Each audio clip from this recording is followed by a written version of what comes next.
যার যেটা পাওনা বিচারের মাধ্যমে আইনের ভিত্তিতে সে সেটা পাবে।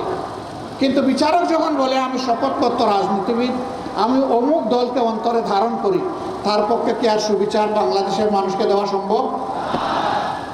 হ্যাঁ, সেই বিচারকদের কেউ কেউ এদেশের নন্দিত গর্বিত মানুষগুলোকে ফাঁসির রায় দেওয়ার পরে টকশোতে গিয়ে বলতেন অমুককে আজকে ফাঁসি দিয়ে এসেছি, সাইদি সাহেবকে ফাঁসি দিয়ে এসেছি, মৌলানা নিজামীকে ফাঁসি দিয়ে এসেছি, আলী হাসান মুজাহিদকে ফাঁসি দিয়ে এসেছি, নাম ধরে ধরে বলতেন।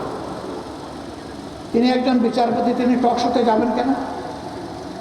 তার তো রাজ্য হলো বিচারাঙ্গন, এর বাইরে তো তার কোনো বিচরণ হওয়ার কথা না। তিনি যদি রাজনীতি করতে চান তাহলে বিচারকের আসনে রিজাইন করে আসা উচিত। সেই রাজনীতিবিদদেরকে আমরা দেখলাম, বিচারক রাজনীতিবিদ, এই গত 5 তারিখের পরে তারা পালিয়ে গিয়ে অন্য দেশে আশ্রয় নিতে লাগলেন। তারা সিলেট সীমান্ত দিয়ে পার হওয়ার জন্য গিয়েছিলেন, কপাল মন্দ, তারা যেতে পারেন নাই, জনতার জালে তারা আটকা পড়ে গেছে। জনতা তাকে জঙ্গলের মধ্যে আবিষ্কার করলো, জিজ্ঞেস করলো জনাব আপনার নাম? তিনি বললেন আমার নাম শামসুদ্দিন চৌধুরী। তারা বলল আপনি কি কালো মানিক? তিনি বললেন যে আমি সেই বিচারক। আপনি এখন কোথায় আছেন? বলে যে সম্ভবত আমি ভারতে আছি। বলে না গো শোনা, আপনি বাংলাদেশের জালে ধরা পড়ে গেছেন।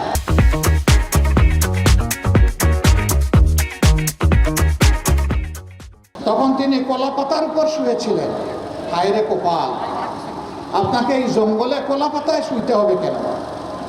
এই কারণে তার অপকর্ম ছিল আকাশচুম্বী। এই জন্য সাহসের সাথে বাংলাদেশে থাকার সাহস তিনি করেননি। পালানোর পথ খুঁজেছিলেন, সেই পথ ধরতে গিয়ে তিনি আটকা পড়ে গেছেন। এরকম অনেকে পালিয়েছে। তারা পালিয়ে যাওয়ার পরে জনগণ ধারণা করেছিল এরা 15.5 বৎসর আমাদেরকে বড় জ্বালাতন করেছে, এখন তারা পালিয়ে গেছে, আমরা এখন স্বস্তির নিঃশ্বাস ফেলতে পারবো। কিন্তু না, তারা পালিয়ে গিয়েও দেশকে অস্থির করার জন্য মাঝে মধ্যেই উস্কানিমূলক কর্মকাণ্ড করে থাকে। সেই রকমই একটা উস্কানি 2-1 দিন আগে তারা দিয়েছিলেন। আমি বিনয়ের সাথে অনুরোধ করব, আমি দল মত ধর্ম যার যার, কিন্তু বাংলাদেশটা আমাদের সবার। এই অপকর্মে যারাই জড়িত আছেন তাদের কাছে হাত জোড় করে অনুরোধ করতে চাই, মেহেরবানি করে এই অপকর্মগুলো ছেড়ে দেন।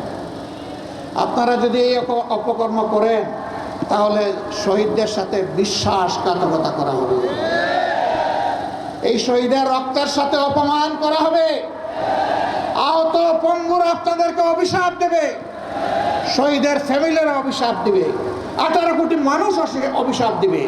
অপকর্মের জন্য আল্লাহর আরশ থেকে আপনাদের জন্য অভিশাপ আরোপিত হবে।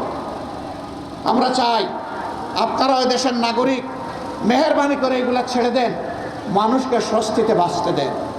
কিন্তু যদি না ছাড়েন, এই ধান্দাবাজি থেকে যদি সরে না আসেন, মনে রাখবেন উই ওয়ান্ট জাস্টিস বলে আমাদের যে ইয়াং জেনারেশন রাস্তায় নেমে এসেছিল, তারা কিন্তু বুক চিতিয়ে যুদ্ধ করেছে, গুলিকে লুফে নিয়েছিল, স্লোগান দিয়েছিল বুকের ভিতরে তুমুল ঝড়, বুক পেতেছে গুলি কর। আর এখন তারা স্লোগান দিচ্ছে সেই যারা গুলি বুকে নিয়ে দুনিয়া থেকে চলে গেছে, শহীদ হয়ে গেছে, আল্লাহ তাআলা তাদেরকে সর্বোচ্চ মর্যাদা দান করুন। এখন তাদের অনুসারীরা স্লোগান দিচ্ছে ও আবু সাঈদ, ও মুগ্ধ, তোমরা জেনে রাখো হে আবু সাঈদ মুগ্ধ, শেষ হয়নি মোদের যুদ্ধ। সেই যুদ্ধটা কি? সেই যুদ্ধ হচ্ছে এই যে আবর্জনাগুলার কথা বললাম, এইগুলা তারা এই সমাজে দেখতে চায় না। আমরা আমাদের সন্তানদেরকে, যুব সমাজকে কথা দিচ্ছি, তোমাদের স্বপ্ন বাস্তবায়নে বাংলাদেশ জামাতে ইসলামী তোমাদের কাছে ওয়াদাবদ্ধ। এই স্বপ্ন যতদিন বাস্তবায়ন না হবে, আমাদের লড়াই, আমাদের সংগ্রাম দুর্বৃত্তদের বিরুদ্ধে অব্যাহত থাকবে ইনশাআল্লাহ। এই লড়াইয়ে তোমাদের পাশে আছি, সাথে আছি, লড়াই একসাথে আমরা করব।